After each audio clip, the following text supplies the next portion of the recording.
jeg skulle vælge en efterskole sammen med min far tilbage i 2015, så stod vi i sidste øjeblik og skulle vælge en skole. Den første skole, vi så på, det var en kristen efterskole og kostgymnasium, som hedder Vejlefjord. Og jeg havde rigtig mange samtaler med min far om hvorvidt det her det var et miljø, som jeg gerne ville være en del af og identificere mig med. Jeg startede på Vejlefjord i 10. klasse, og der var jeg fast besluttet på, at jeg i hvert fald overhovedet ikke skulle påvirkes af de her kristne værdier. Da jeg først kom ned på skolen, så lagde jeg mærke til rigtig mange ting. Der var mange nye indtryk. Blandt andet så var der mange ord, som de brugte, og det var ord, som jeg aldrig havde hørt før.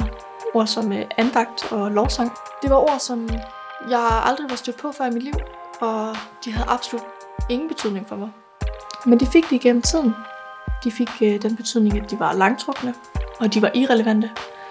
Til andagterne så zonede jeg bare helt ud. Altså, det var så kedeligt, og det var intetsigende. Langsomt så faldt min stødighed. Den faldt lidt til jorden. Jeg mødte nogle helt vildt dejlige mennesker, som nu er nogle af mine bedste venner. Og helt tilfældigt så viste de her mennesker sig at være kristne. Jeg besluttede mig for at give hele det her hurlumhej en chance, og så tog jeg til mit første bibelstudie. Jeg kan ikke helt forklare, hvordan eller hvornår.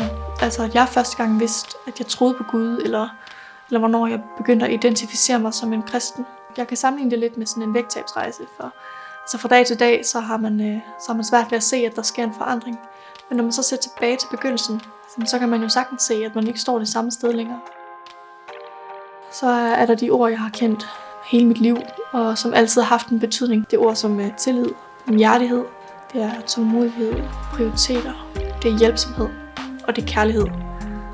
Og selvom at det er de ord, jeg har kendt i længst tid, og det er de ord, som jeg troede, jeg kendte bedst, så er det faktisk de ord, hvis betydning har ændret sig allermest, siden jeg lærte min ven Jesus at kende.